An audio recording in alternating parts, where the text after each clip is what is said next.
Welcome to this explainer. Okay, I want you to picture the scene. It's Sunday morning, May 18th, 1980, up in southwest Washington.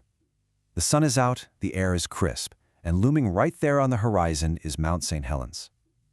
Now, for over a century, this peak had been completely silent. But on this particular morning, the tension is practically hanging heavy in the air.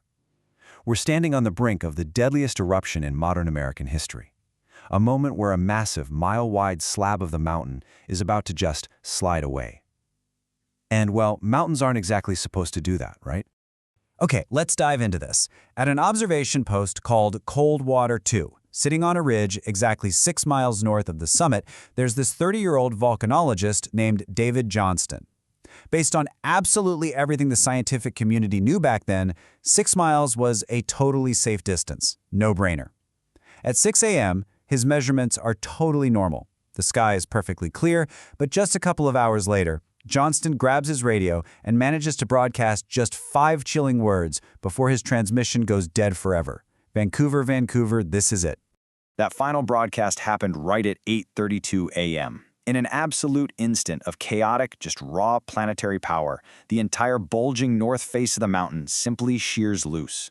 We are talking about 3/4 of a cubic mile of solid rock and glacier ice plunging straight towards Spirit Lake.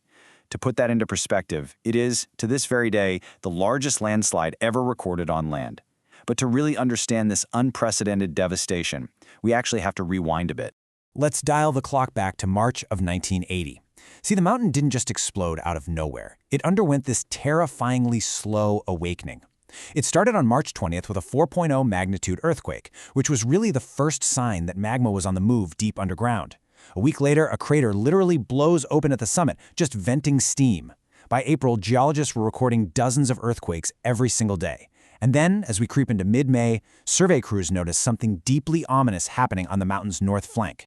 A massive dome of rock, over a mile across, was literally being shoved outward by the immense pressure of rising magma inside the peak.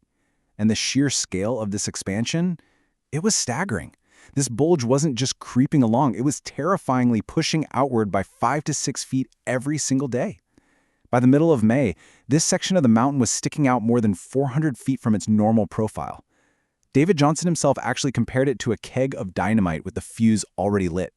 So this terrifying physical growth leads to a really intense standoff. On one side, you've got scientists like Johnston desperately fighting to keep a restricted zone around the volcano closed because they know the north face could fail at literally any hour. On the other side, there's this loud mounting pressure from local cabin owners in the timber industry. They wanted access to their property and their livelihoods. The public had watched the mountain rumble for 2 whole months without a major catastrophe, and frankly, the fear was just wearing off. Which brings us right back to 8:32 a.m. on May 18th, when that standoff abruptly ended. Let's break down the exact physics of the blast here. Step 1. A 5.1 magnitude earthquake fires directly beneath the north flank. Step 2. That massive, highly unstable north face finally slides away. Now, step 3 is where the true disaster happens. The magma inside the peak had been pinned down by the immense weight of the mountainside. With that weight suddenly gone, literally sliding away, the highly pressurized gas locked inside the molten rock flashes free all at once. It essentially uncorks the volcano, resulting in step 4, a massive, devastating horizontal detonation right through the mountain's open side. This wasn't just an explosion. It was like a horizontal cannon shot. The blast fires straight over the top of the landslide. It leaves the mountain at 220 miles per hour and then aggressively accelerates to nearly 670 miles per hour. I mean, that is approaching the speed of sound. This 600-degree Fahrenheit wall of rock and gas is moving so unimaginably fast that it actually overtakes the massive landslide itself. It arrives at its victims with its own thunder still lagging somewhere behind it. Crazy, right? The unprecedented scale of destruction that followed is honestly hard to wrap your mind around. The energy released was equivalent to 24 megatons of TNT. That is thousands of times more powerful than the atomic bomb dropped on Hiroshima. Over 230 square miles of dense forest simply ceased to exist. Massive 100-foot Douglas firs were snapped at their bases and laid out in combed rows, pointing away from the mountain, almost like iron filings around a magnet. Meanwhile, the vertical eruption drew a boiling ash column 80,000 feet into the sky in under 15 minutes. It turned the morning sky pitch black across Washington, with ash eventually falling across 11 different states. And the mountain wasn't even finished. The immense heat instantly melted the centuries-old glaciers that capped the peak. All this water mixed with the loose volcanic rock to create a terrifying phenomenon known as lahars. These are massive volcanic mud flows, and they have the dense, super heavy consistency of wet concrete.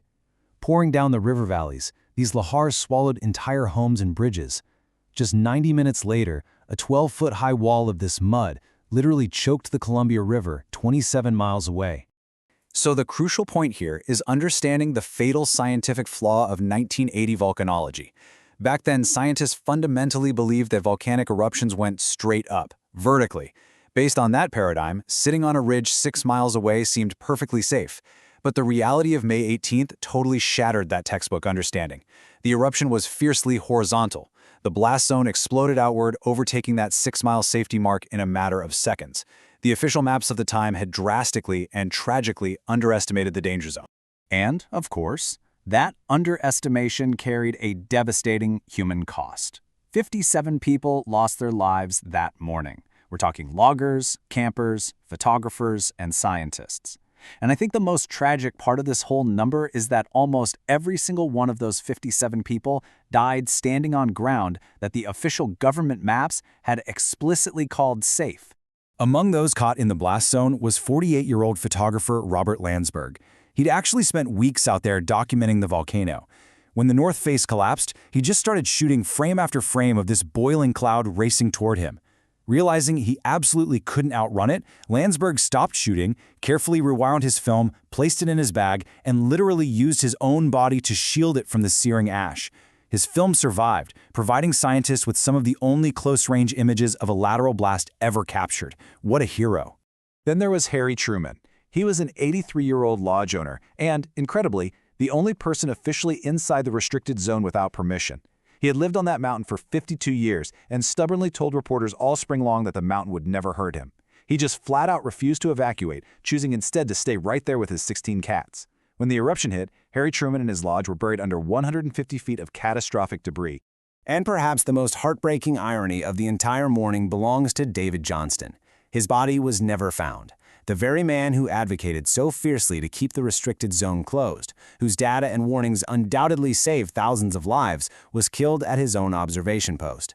Today, that very ridge where he stood and radioed his final warning proudly carries his legacy. It's rightfully named Johnston Ridge. This brings us to what historians and journalists call the uncomfortable arithmetic of May 18th. We really have to look at the political decisions surrounding this tragedy. I mean, why were nearly all of the dead located outside the restricted zone? Why were they on roads, ridges, and campsites that the state had intentionally left wide open to the public? Well, the answer lies in a deeply complex clash of interests. On one hand, you had public safety, scientists advising for much wider restricted zones based on the sheer physical threat of the swelling mountain. But on the other hand, you had severe economic livelihood concerns. The timber industry owned a massive amount of the land in the blast path, and along with property owners, they heavily pressured officials to maintain access. Closing the area meant cutting off people's ability to earn a living and shutting down a major economic engine. State officials were caught in this incredibly tough spot, balancing the absolute certainty of economic damage against the deep uncertainty of a geological event. And this brilliantly illustrates just how tight that margin of safety really was. Get this, on the exact morning the mountain erupted, an executive order extending the restricted zone further outward was actually sitting on Governor Dixie Lee Ray's desk just waiting to be signed. Think about how fragile human life is here. The only reason the death toll stopped at 57 was the calendar. It was a Sunday.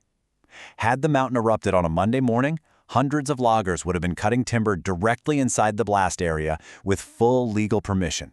Just incredible. But out of this immense destruction, modern volcanology was born. Just 2 years later, in 1982, the United States Geological Survey opened the Cascades Volcano Observatory, dedicated to David Johnston. The U.S. built a modern alert system from the ground up, ensuring that a lateral blast like this would never ever catch us completely off guard again. Mount St. Helens forced humanity to respect the unimaginable power of our planet, literally rewriting the textbooks in a matter of seconds. But it leaves us with a really profound question to ponder as we wrap up this explainer. With modern science keeping a vigilant watch over these sleeping giants, are we truly safe from the earth beneath our feet, or have we simply just become better at predicting the inevitable?